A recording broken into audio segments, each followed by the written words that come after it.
Et son adversaire dans le coin rouge s'affiche 13 victoires, 2 défaites, 2 victoires obtenues par KO. De Témiscouata, Québec, pesant 131,7 livres. Introducing her opponent, fighting out of the red corner, professional record 13 wins, 2 defeats, 2 wins coming by way of knockout. From Témiscouata, Quebec, weighing in at 131.7 pounds, Layla Baudouin!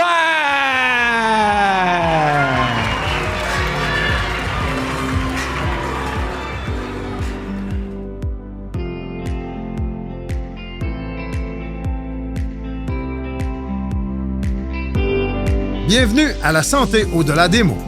Un rendez-vous avec des gens passionnés du réseau de la santé. Jean-Pierre Gagné, lui-même médecin, vous fera partager sa passion pour le domaine et vous fera découvrir une foule d'invités et d'acteurs clés du réseau. Voici votre animateur, le docteur Jean-Pierre Gagné. Bonne écoute.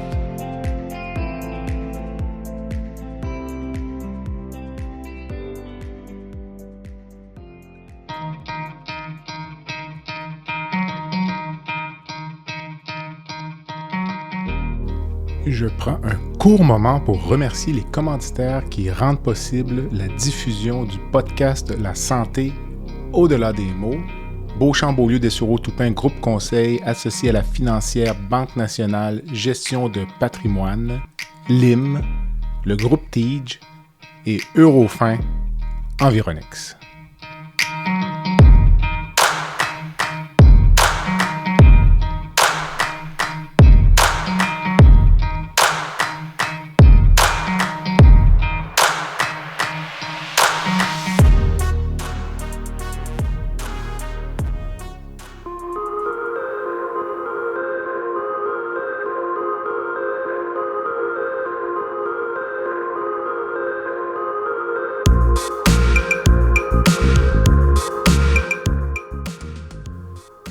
Quelques jours après une victoire marquante contre l'ancienne championne du monde Victoria Bustos, je reçois la boxeuse professionnelle et infirmière Layla Baudouin. Ensemble, on parle de récupération après les combats, commotion cérébrale, stratégie, résilience et de la réalité humaine derrière les projecteurs. Une discussion intense, lucide et sans détour alors qu'un combat de championnat du monde se profile déjà à l'horizon. Bonne écoute.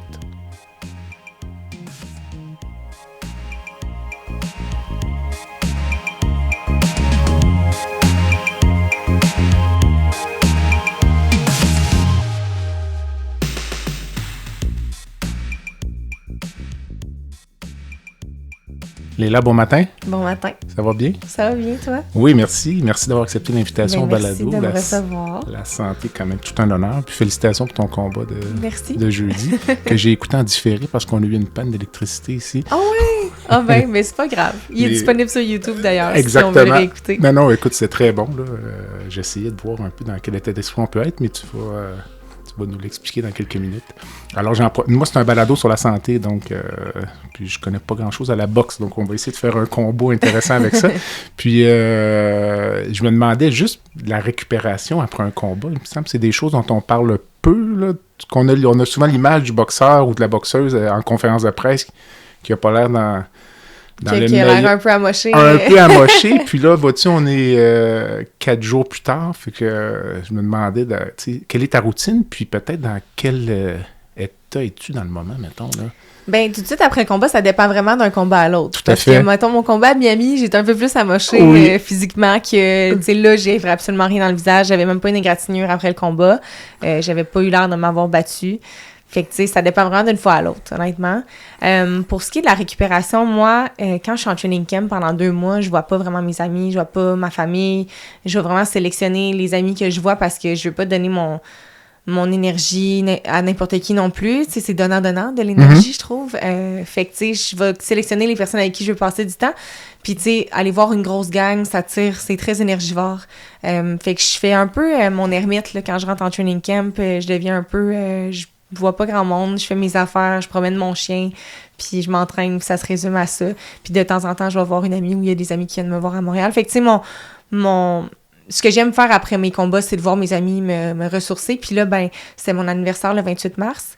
Donc, j'ai pas célébré, bien entendu, parce que j'étais en camp d'entraînement. C'est mes 30 ans. Fait qu'on a célébré mon anniversaire ce week-end. Donc, ça a été un week-end assez mouvementé. J'avais beaucoup d'événements. Tu sais, vendredi, j'ai passé la journée avec une amie. On a mangé parce que, justement... Tu te sentais parfaite, là, vendredi? Oui. Top shape. Je suis allée faire du vélo même pendant 1 heure vendredi matin. Mais disons, ton combat de décembre, disons, là. Ouais. Mettons juste, parce qu'on parle souvent des commotions cérébrales, les coups à la tête. As-tu, mettons, le lendemain, les esprits parfaitement clairs ou peut-être un peu sur un nuage? Non, honnêtement, à Miami, comme physiquement, tu sais, dans mon visage, quand je touchais ma face, j'avais vraiment mal au visage. Mais sinon, j'ai pas eu mal à la tête ni rien. Puis oui, j'avais les esprits clairs. On est allé à Miami. Cette journée-là, on a pris ça relax, plage, tout ça pour se reposer parce que j'étais juste énormément fatiguée du combat. Là. C'était un combat, c'était 12 rounds de 3 minutes que j'ai fait d'ailleurs, ce combat-là. Ben oui. C'est excessivement exigeant, éprouvant. Mais... j'ai pas... cette soirée-là, on est allé souper avec une autre de mes amies qui se battait aussi sur la carte. Puis le lendemain, on est allé voir une game des Dolphins à Miami. Fait que, tu sais, puis le soir, je suis retournée souper. Fait que, on a vécu notre vie. Puis après ça, c'était le temps des fêtes. Il y avait Noël quand je suis revenue à Québec. Fait que, tu sais, ça l'a juste jamais arrêté. Je suis allée au Japon ensuite 2 semaines. Fait que, tu sais, moi, j'aime ça, comme profiter tout de suite après mes combats parce que c'est le seul moment que je sais que... Avant que ça recommence? C'est ça, que j'ai une liberté. Comme là, ce week-end, j'en ai profité. Mais là, déjà, aujourd'hui, je recommence à m'entraîner parce que j'ai un combat qui s'en vient le 11 juin. Mais pour te prouver à quel point je ne connais rien à la boxe, moi, même quand je regarde la boxe, j'ai de la difficulté à concevoir que ce soit si fatigant. Tu comprends? Parce qu'on dit c'est seulement 2 minutes, tu sais, mais c'est comme hyper intense, je veux dire, c'est quasiment anaérobe. Oui, ben 100%. Les gens, ils réalisent pas à quel point c'est difficile. T'sais, ils se disent, ben 2 personnes qui se tapent dessus, ça a l'air vraiment facile. Mais juste la technique, juste la façon de se tenir, tout est pas naturel, c'est beaucoup de coordination. Puis, tu sais, la meilleure façon que je peux expliquer aux gens, donner une image, c'est un peu comme si tu jouais aux échecs en faisant le pire entraînement de cardio de ta vie. Parce que t'as pas le choix de réfléchir, t'as pas le choix de penser, tu sais, t'as le coach de l'autre qui parle, t'as ton coach à toi qui parle, faut que tu penses à ton offensive, mais faut que tu penses aussi qu'elle peut revenir avec un coup, fait que faut que tu penses à ta défensive, faut que tu sais, ton coach te demande des combinaisons, faut t'écouter ton coach, qu'est-ce qu'il dit, toi, là, ça peut être en train de t'attaquer à ce moment-là, fait que tu sais, il y a tellement de choses à réfléchir, mais en même temps, c'est le bon côté de ça parce que je trouve que c'est le seul sport qui me permet de mettre mon cerveau à off complètement puis d'être à 100% heureuse et bien parce que, tu sais, peu importe si j'ai des trucs qui sont difficiles de mon côté ou si j'ai des challenges dans ma vie, je m'en vais boxer, c'est impossible que je reste fâchée ou triste parce que mon cerveau est complètement à off. C'est pas comme quand tu vas courir ou tu fais du vélo puis tu peux réfléchir en même temps. La boxe, tu peux pas réfléchir à autre chose que ce que tu es en train de faire. Ben, ça m'amène à te demander, quand tu commences un combat, là... est-ce que la stratégie est déjà établie d'avance ou dans le sens est-ce qu'on vise d'abord toujours le KO? Première question. Ou il y a des cas où on se dit que ça sera juste pas possible au juste je pense que chez les poids lourds, ils visent le KO, bien entendu. Là. C'est comme quelque chose qui est spectaculaire, les gens aiment ça. Ça va dépendre des boxeurs. Il y en a beaucoup qui vont miser là-dessus, puis finalement, le KO vient jamais parce que tu forces tellement tes coups que t'essayes que ça vienne, puis ça vient pas. C'est peut-être risqué, peut-être, à certains égards, si tu vises... c'est que si tu forces, tu te crispes, puis si tu forces, tu deviens prévisible. Donc, si la personne, elle s'attend tout le temps à manger, à recevoir des bombes, elle va plus se protéger. Mais un coup que tu vas pas venir, un coup de puissance que tu vas pas venir, si tu varies ton intensité, si tu varies tes forces de frappe, si tu commences rapide, pas fort, puis que tu finis avec un gros coup, mais c'est la chute que tu vas pas venir qui va faire fermer les lumières. Fait que c'est ça. Mais oui, on a une stratégie. Assurément, on a un plan A, un plan B, mais c'est sûr qu'il faut être capable de s'adapter. Il faut vraiment être capable de s'adapter parce qu'en cours de combat, ça se passe pas toujours comme on le prévoit. Donc, il faut être capable de s'adapter de ronde en ronde. Puis c'est ça qui fait que, vu que quand on fait des 10 rondes ou 12 rondes de 3 minutes, on a beaucoup de temps pour s'adapter, pour modifier notre approche. Tu sais, si jamais, comme là, mon dernier combat, moi, jeudi matin, je me suis réveillée, j'avais mes règles. C'est la première fois que ça m'arrive à mon combat. Publiquement, d'ailleurs, ouais. Ben, je trouve ça important, puis c'est normal, tu sais, on est des femmes, puis c'est pas quelque chose qui devrait être tabou, selon moi. Tout à fait. Ben, c'est la première fois que ça m'arrivait, puis moi, naturellement, habituellement, dans les entraînements, ça coupe vraiment mes jambes. Puis je suis une boxeuse qui utilise beaucoup les déplacements, beaucoup les feintes, je bouge beaucoup, je suis difficile à toucher à cause de ça. Fait que, tu sais, je disais à mon coach, puis mon coach me le disait à moi aussi, tu sais, si jamais on voit que mes jambes ne fonctionnent pas, ben on sait qu'on a on a d'autres choses qu'on peut faire, on s'adaptera en cours de route, puis il m'a dit c'est ta plus grande force, l'adaptation pour ma part, fait que, c'est ça, on s'adapte en cours de route s'il y a quelque chose. Ben, en fait, tu parlais de devoir, de pas avoir honte de cela. Je pense que ton adversaire elle-même, un peu publiquement, je pense, a dit qu'elle avait été traitée pour un cancer, puis...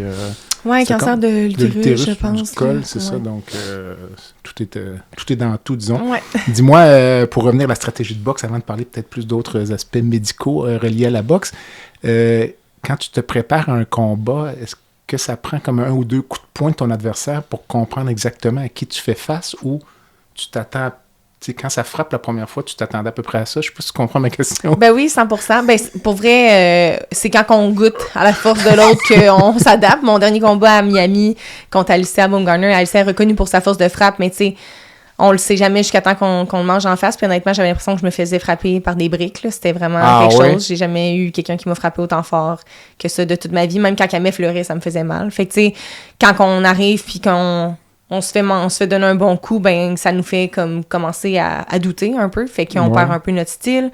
On a tendance à moins être agressive, à se relaxer pendant 1 ou 2 rounds. Puis à un moment donné, finalement, on fait comme, OK, je suis capable de prendre les coups, même s'ils font mal, j'y vais. Fait que tu sais, c'est des trucs comme ça, mais c'est vraiment un coup rendu dans le ring. Souvent, ça l'arrivait déjà, des fois, après le premier round, le coach te demande comme... Puis, tu sais, c'est la force de frappe, ça va-tu? Tu sais, c'est plutôt rare là, qu'on se le fait demander parce que ça paraît quand une personne frappe. Là, si tu te fais frapper puis ta tête, elle bouge pas ou que tu restes là, alors que si tu te fais frapper puis tout ton corps recule, mais là, tu sais que la personne a une bonne force de frappe. Mais qu'est-ce qui fait que... je veux dire, je te regarde, t'es quand même... Je ne voudrais pas que tu me frappes, là, tu sais.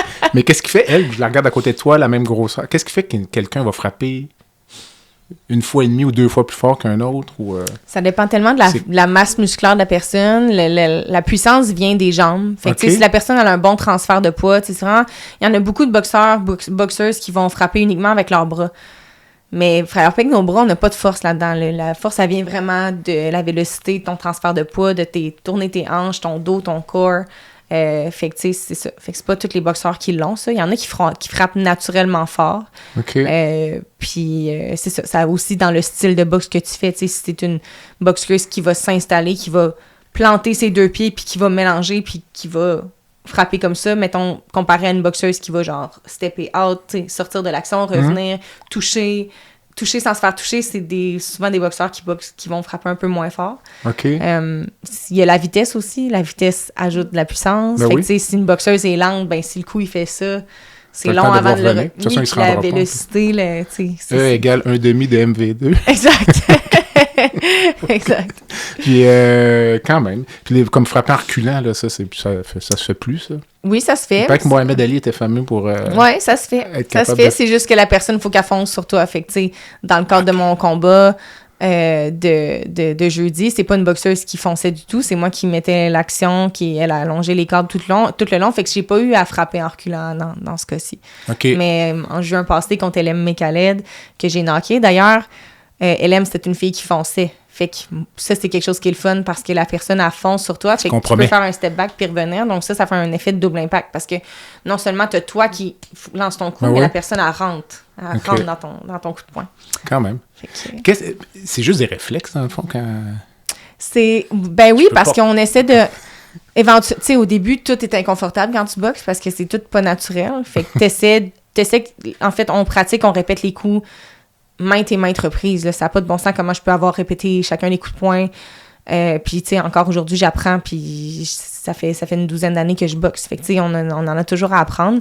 Fait que c'est vraiment la répétition qui fait que ça devient un automatisme.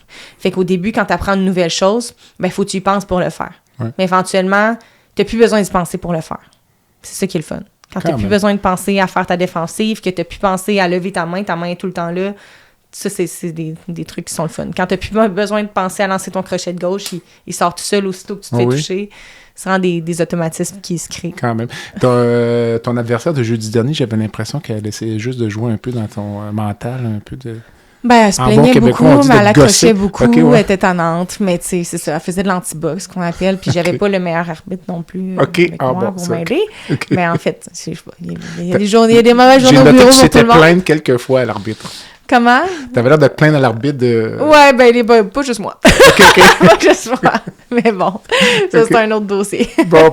Écoute, parfait. Alors, on va revenir un petit peu à l'aspect plus peut-être médical. Souvent, qui dit boxe dit commotion cérébrale. Puis toi, en plus, tu es dans le réseau de la santé, tu es infirmière, là, je veux dire.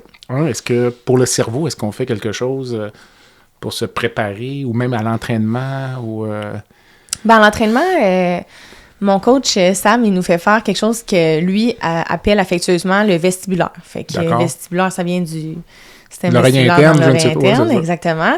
Fait que ce qu'on va faire, c'est dans les débuts de camp ou même un peu plus tard dans le camp d'entraînement, dans notre échauffement, on a toujours des rounds de shadowboxing. Puis pour ceux qui sont pas familiers avec le shadowboxing, c'est juste de boxer dans le vide. Fait qu'on fait vraiment nos mouvements de boxe. Ça nous pratique justement à pas être en déséquilibre, vu qu'on frappe pas de cible.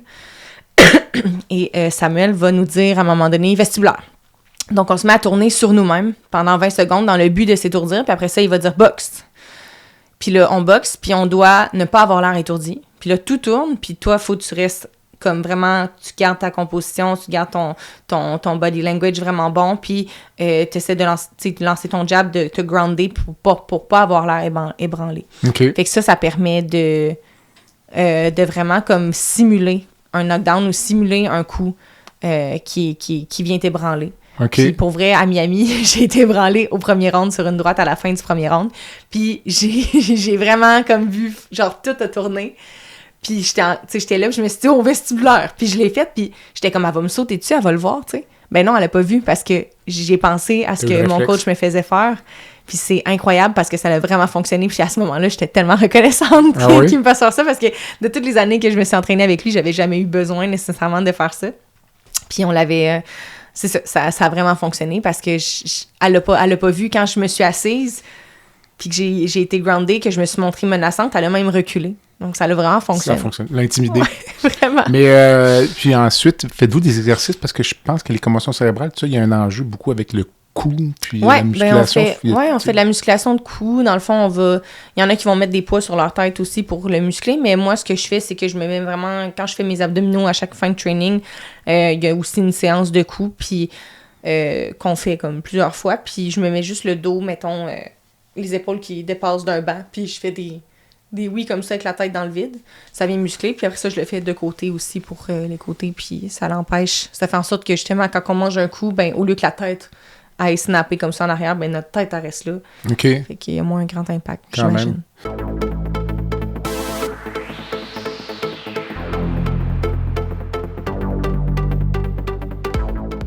L'IM Santé est fière de lancer Emilia, la toute première application qui permet aux patients de se concentrer pleinement sur leur échange avec leurs professionnels de la santé, tout en générant automatiquement des notes claires, faciles à consulter, à traduire et à partager avec un proche ou un autre professionnel. Alors que les solutions de scribe IA apparues dans le secteur de la santé visaient jusqu'ici à faciliter la prise de notes des médecins, Emilia se distingue en s'adressant exclusivement aux patients. Elle marque ainsi une étape décisive en matière d'innovation en santé au Québec et au-delà.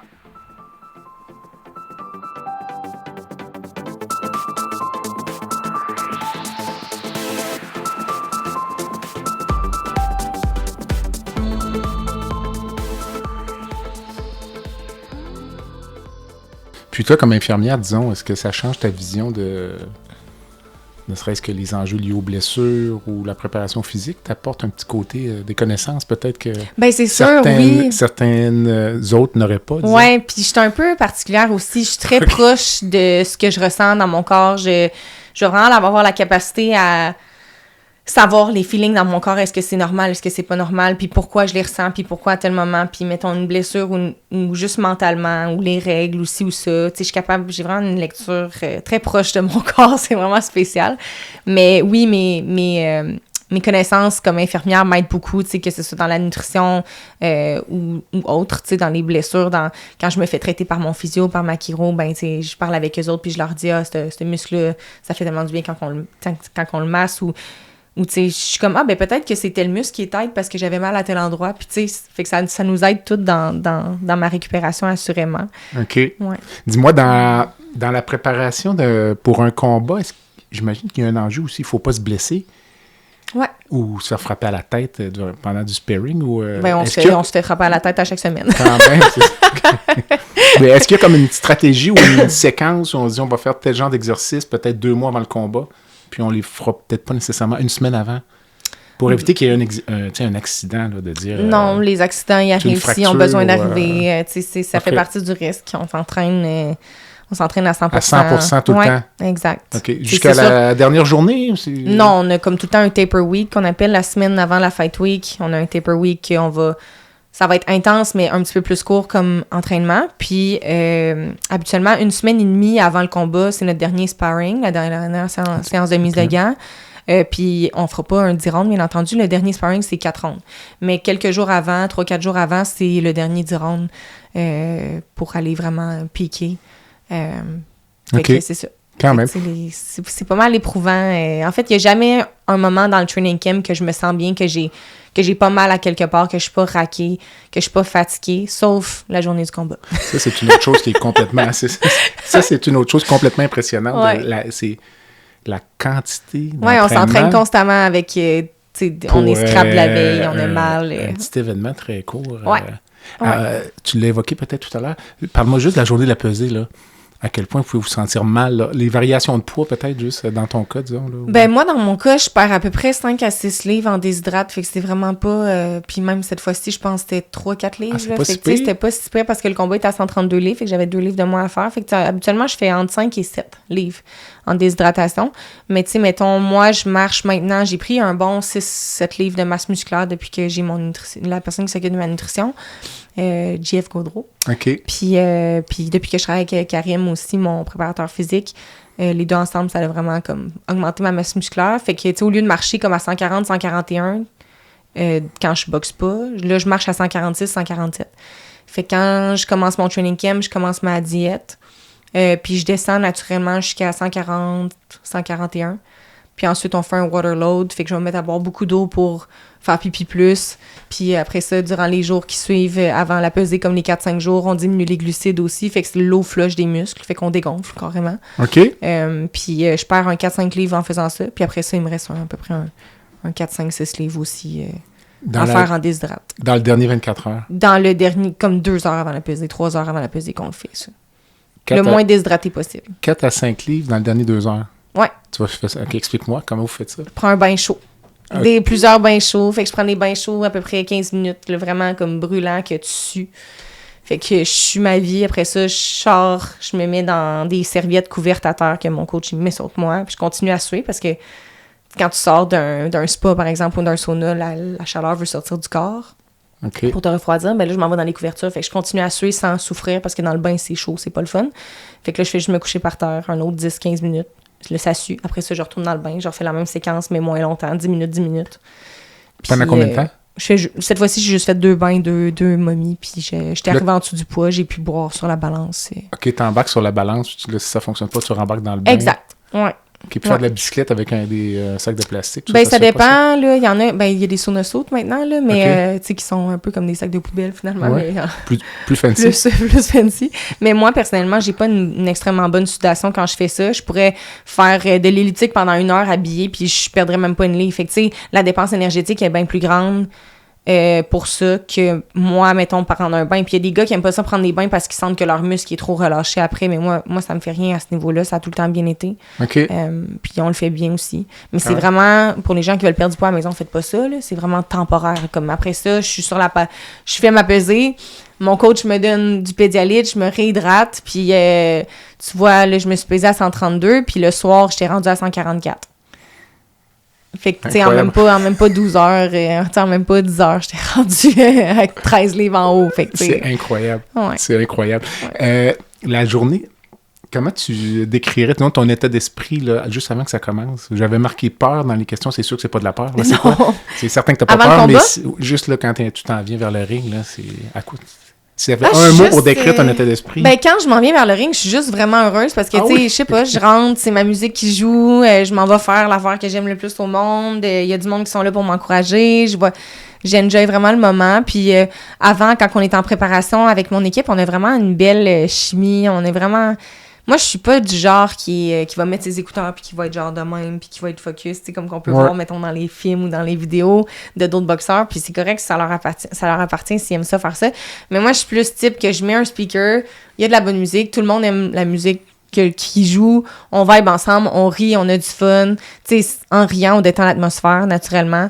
Puis moi, j'ai du gros plaisir avant, puis ça a été de même aussi à Miami, même quand c'était un gros combat.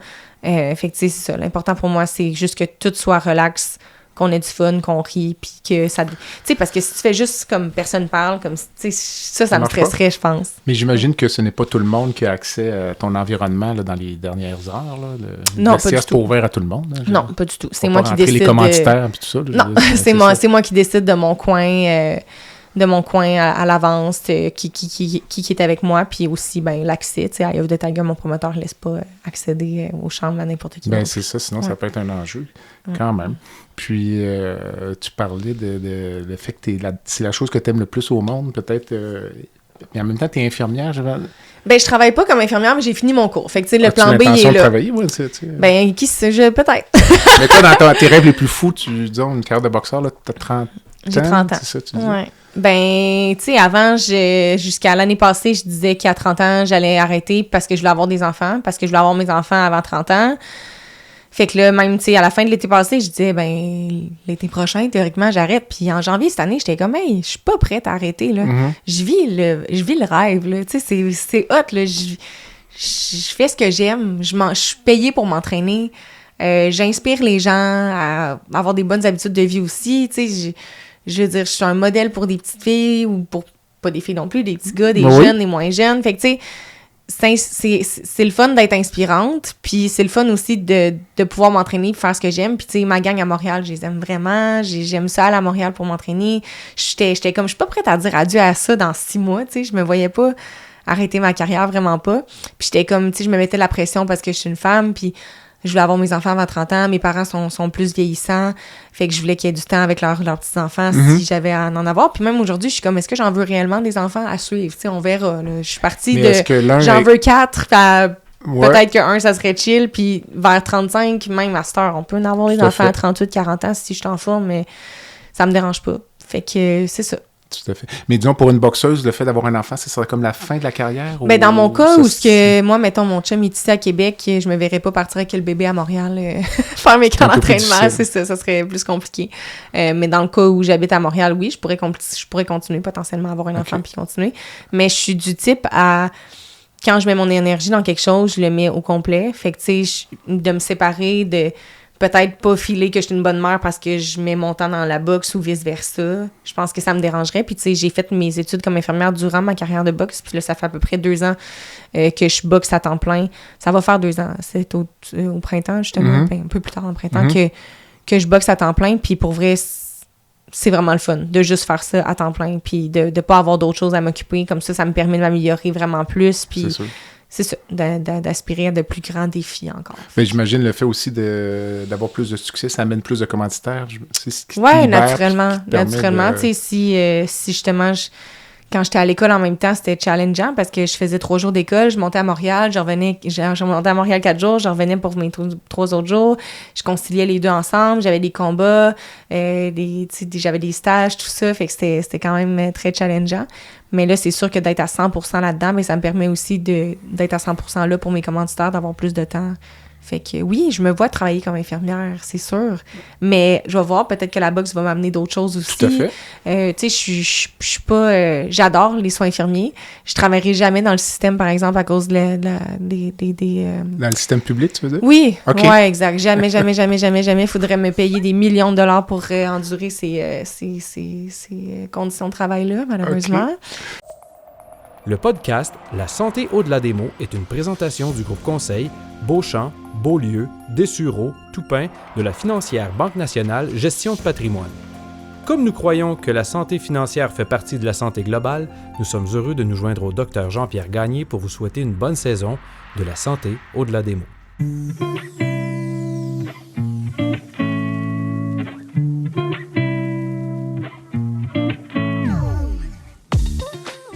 Fer et Velours est une entreprise de Québec spécialisée dans la location de mobilier vintage et création d'ambiance. Nous vous proposons une offre de service à la carte et selon vos besoins. De la simple location à la gestion événementielle complète. Chez Fer et Velours, notre slogan est de faire différent avec élégance. Visitez notre site web au www.fervelours.com. Au plaisir de vous rencontrer.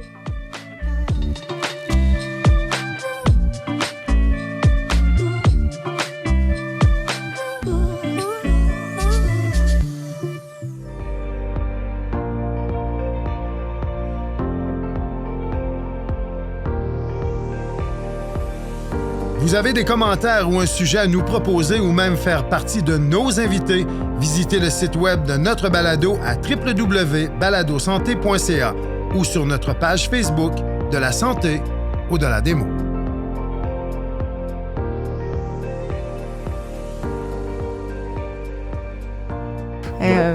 Parle-moi donc un peu de l'expérience que tu as eue pendant tes cours, tu as fait tes stages tout ça. Puis, j'ai fait mes stages. Moi, j'avais déjà étudié comme infirmière à Rivière-du-Loup en 2013. J'avais arrêté après comme un an, après presque 2 ans parce que les professeurs là-bas m'ont donné la vie dure avec le fait que je faisais de la boxe. Je disais ouvertement que c'était mon plan B, les soins infirmiers, puis ça déplaisait.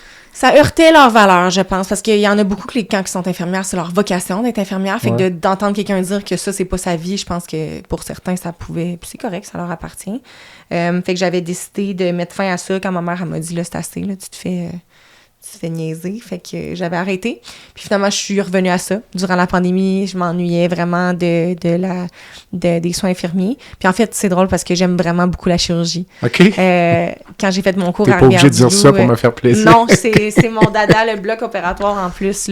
Pas l'étage de chirurgie, le bloc que j'aime vraiment. J'ai vraiment eu un coup de cœur parce que dans mon cours à Rivière-du-Loup, j'assistais à une chirurgie dans le cadre du stage en chirurgie.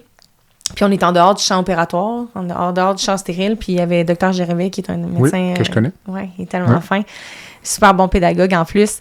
Puis là, pour X raisons, on avait une pathologie à faire, puis le pathologiste, il était à Rimouski, puis il y avait un pathologiste pour Rivière-du-Loup et Rimouski, donc il fallait qu'il s'en vienne. Fait qu'on avait comme 1h30 à tuer, à attendre. Enfin, on ne pouvait pas refermer tout de suite, il fallait qu'on aille la confirmation. C'était pour faire ce qu'on appelle une analyse extemporanée. Exact. Exact, pour s'assurer que ou confirmer de quelque chose. C'est juste pas discloser dire les termes trop. Fait que là, Dr Gervais, il regarde l'équipe. Puis là, l'équipe, il dit, c'est qui le chef opératoire ici? Puis là, tout le monde est comme, c'est vous, Dr Gervais? Puis là, fait que c'est moi qui prends les décisions. Puis là, tout le monde est comme, oui, tu sais. Pourquoi tu demandes? Ouais, puis là, il est comme, fait que s'il arrive quelque chose, c'est moi qui est dans le trouble. Puis là, tout le monde est comme, oui, c'est normal bizarre. Puis là, il me pointe, puis il dit, faites-la brosser. Fait que là, moi, je suis genre, oh my God. Fait qu'ils m'ont amené faire brosser, comme dans les films, là, genre nettoyer, un petit cours de brossage accéléré. J'ai brossé, Non, mais dans le sens qu'ils t'ont montré comment te brosser sur le champ, c'est ça? Exact. Fait qu'ils m'ont fait brosser, ils m'ont fait habiller, tout stérile, ils m'ont fait rentrer dans le champ stérile, puis j'ai assisté le chirurgien qui avait aussi un résident qui était là avec lui. Puis on a refermé la plaie ensemble, il m'a montré des trucs dans la plaie qu'on avait et tout ça, puis j'ai pu toucher à plein des affaires que j'avais pensé dans ma vie dans une chirurgie. Puis ça m'a vraiment comme donné la piqûre. Puis j'aimais aussi vraiment l'esprit d'équipe d'une équipe dans le bloc opératoire. C'est vraiment... cette équipe-là était vraiment nice, fait que j'aimais vraiment la proximité, la gang et tout ça. Puis tu sais, je suis moins une fille de filles, je vais dire ça de même. Puis dans les étages de soins infirmiers, souvent, c'est beaucoup de filles. Puis il y a beaucoup de chichis, il y a beaucoup de drames, malheureusement. Puis c'est pas mon genre. Mais disons que cela étant dit, il y a de plus en plus de femmes dans les environnements. Oui. Il y a plus de femmes en médecine. Oui, mais tu sais, il y en avait. C'était pas juste des gars avec qui j'étais. Là, c'est l'atmosphère. Ça. Mais l'atmosphère était le fun. C'était vraiment comme une équipe qui était soudée. Puis c'est ce que j'aimais plutôt que d'avoir affaire à comme une trentaine de personnes différentes. Ben écoute, si je te lance l'invitation, si tu veux venir faire un tour en salle d'opération à Saint-François-d'Assise, ça va me faire plaisir. Mais c'est drôle ce que tu dis parce que tout à l'heure, tu parlais d'être un modèle pour les jeunes femmes ou les jeunes hommes avec la boxe. Puis parfois, moi, je fais la réflexion en médecine, souvent, l'importance des modèles de rôle. Tu sais, comme toi, mettons, Dr Gervais, tu es en garde un souvenir. Ouais. C'est un événement ponctuel. Puis quand on est en position d'autorité, comme, mettons, moi, je pourrais l'être, ou toi, tu l'es à certains égards, on n'est jamais complètement conscient. Parfois, on l'oublie à quel point on peut être à un certain moment donné où nous, on est très important pour une personne. Des fois, c'est 5 minutes, des fois, c'est 2 minutes. Puis en même temps, on n'est pas toujours dans le meilleur état d'esprit à ce moment-là. Fait que c'est un effort parfois conscient qu'il faut faire pour dire, compte tenu que j'ai cette position-là, il y a comme un standard, entre guillemets, de comportement, là, tu sais. Oui, ben c'est important. Puis, ben, tu sais, moi, je suis de l'avis aussi, tu sais, juste en tant qu'humain, je suis de l'avis aussi qu'on vit toutes des choses difficiles. On sait pas quelle journée une personne va vivre quelque chose de difficile. Fait que, tu sais, de juger quelqu'un parce qu'elle a l'air de quelque chose, elle a un comportement X, je suis pas dans cette optique-là. Fait que j'essaie toujours de me dire, ben, peut-être que cette personne-là, elle vit quelque chose de tough, fait qu'il faudrait pas la juger, tu sais. Fait que, ouais. Quand même, écoute, on débouche sur toutes sortes de choses, donc... Fait que la chirurgie, le salue bloc... Dr Gervais. Oui, on le salue. J'aimerais ça, tu sais, travailler, c'est ça, plus tard, dans un bloc opératoire ou dans... Tu sais, ce serait plus quelque chose que j'aimerais, genre chirurgie privée, chirurgie esthétique privée, des trucs comme ça que j'aimerais. Ben, ça dépend ce que t'aimes comme chirurgie, parce qu'actuellement, au Québec, si t'aimes, entre guillemets, de la grosse chirurgie, il faut que ce soit dans le réseau public. Ben, donc, parce j'aime que dans pas, le réseau privé, c'est... ouais, mais ça me dérangerait pas, tu sais. Okay. C'est plus le bloc que j'aime, la dynamique, tout ça. Les grosses chirurgies, c'est tel que tel. Je veux dire, je ne traite pas sur tout ce qui est ortho. Ça me fait peur. OK, ben écoute, la chirurgie digestive, c'est ce que ça te prend. Oui, oui, bon. Excellent. Donc, on va attendre ton retour, mais on va souhaiter en attendant une longue carrière encore. Merci. Leila, merci. C'était super intéressant. Il y a une petite section baguette magique à mon balado, donc on finit ça peut-être plus ludique un peu. Là, puis on parlait du réseau de la santé. Tu changerais quoi dans le réseau? Ah, je te donne une baguette magique, tu fais ce que tu veux. Ben, d'abord, la première chose que je ferais, qui est la plus importante, c'est d'enlever tous les papiers, la paperasse, là. C'est comme c'est dinosaure, ça n'a pas de bon sens. Puis, c'est ça qu'on faisait. On arrivait en stage, puis dans les dossiers sont vides. Tous les papiers qu'on est supposé remplir, qui sont relativement importants, mais ils n'ont pas le temps de les remplir. Les infirmières sont débordées. Fait que d'ajouter 10, 15, 5, 20 protocoles, des feuilles de ci, de ça à vérifier, sont importantes, les feuilles, c'est ça le pire. Mais on n'a pas le temps de les faire, on n'a pas le temps de les remplir. Fait que d'avoir un iPad qui est attitré à chaque lit là, des patients, puis t'arrives, puis t'as tout, puis tu fais juste cocher, puis t'as pas ta note à rédiger, tu fais juste cocher. Tu sais, ça serait tellement un économie de temps incroyable, puis il y aurait pas de « Ah, la pharmacie, elle a pas eu le fax pour la demande de médicaments » ou « Telle affaire est pas arrivée à temps » ou « On n'a pas reçu le médicament pour le matin parce qu'on fonctionne encore en fax. » Ça n'a pas de bon sens qu'on fonctionne encore avec des fax. Écoute, il y a plein de choses invraisemblables. Ça, c'est la plus grosse chose selon moi. Ensuite, pour ce qui est des conditions de travail, j'ai l'impression que ça l'améliorerait grandement les conditions de travail. Fait qu'il faudrait revoir après ça de quoi ça aurait l'air. Mais je pense que si les chiffres seraient du 12 heures, des chiffres de 12 heures, je pense que ça améliorerait. Mais il y en a beaucoup. Un petit peu, ça. Il y en a, ça commence. C'est pas tout le monde qui est d'accord avec ça, j'en conviens. C'est quand même demandant. Mais, tu sais, au lieu de faire des 7 jours en ligne, des 7-10 jours en ligne, ben là, t'en fais moins. Tu peux faire tes 4-12 heures, 4 ou 5-12 heures, tu sais, puis après ça, t'es en congé un bon bout. Puis ça fait aussi que t'as un quart, tu sais, au lieu d'avoir 3 quarts à remplir au niveau des employés, mais là, t'en as juste 2. Fait que, tu sais, ça fait en sorte qu'on a moins besoin nécessairement de travailleurs. En tout cas, comment? Finalement, tu vas te retrouver gestionnaire dans le réseau de la santé. Non, ça me tenterait pas, mais c'est des idées, je trouve, qui font du sens. Je sais que c'est pas facile, mais informatiser, pour commencer, ça serait... Ça s'en vient, semble-t-il. Le strict minimum. As-tu une rencontre de rêve, une personne dans le monde que tu aimerais rencontrer, vivante ou décédée? C'est tough, ça. Mais la personne que j'aimerais rencontrer ou revoir qui est décédée, c'est mon ex-conjoint qui s'est suicidé. J'aimerais ça lui parler. J'aimerais ça, en fait, qu'il soit encore en vie puis voir où ce qu'il est rendu, tu sais. Fait que, ou voir qu'est-ce qu'il fait en ce moment, s'il est en haut, s'il est dans un ciel quelconque. Fait que ce serait plus avec lui que je parlerais, honnêtement. J'ai pas... Oui, il y a bien des vedettes que j'aimerais ça rencontrer, mais en même temps, lui, c'est plus important pour moi, honnêtement. Tout à fait. Excellent choix, excellent choix. Puis, est-ce que tu supportes une cause, une fondation? Ben, naturellement, avec mon ex qui s'est enlevé la vie, je supporte vraiment tout ce qui est la santé mentale des hommes. Okay. Je trouve qu'on fait du chemin, justement, depuis, ça va faire 8 ans que Jimmy s'est suicidé, puis depuis 8 ans, je trouve qu'on fait plus le discours est meilleur là, au niveau des hommes et de la santé mentale. On essaie de normaliser le fait que les hommes puissent avoir besoin de soutien, de support émotionnel et tout ça. Fait que, tu sais, ça fait son chemin tranquillement, mais ça reste qu'il y a encore 3 suicides sur 4 qui sont commis par des hommes, ce qui est vraiment intense. Puis je pense qu'il y a encore du chemin à faire. Fait que c'est de normaliser vraiment que les hommes puissent avoir besoin, puis que les hommes ont besoin de jaser, puis que c'est normal de pleurer, c'est normal d'avoir des sentiments. Fait que... C'est une belle façon de conclure. Merci. Merci beaucoup. Merci. Voilà ce qui complète le balado de cette semaine. Merci d'avoir été à l'écoute et le Dr Jean-Pierre Gagné vous donne rendez-vous la semaine prochaine pour un autre épisode, La santé au-delà des mots.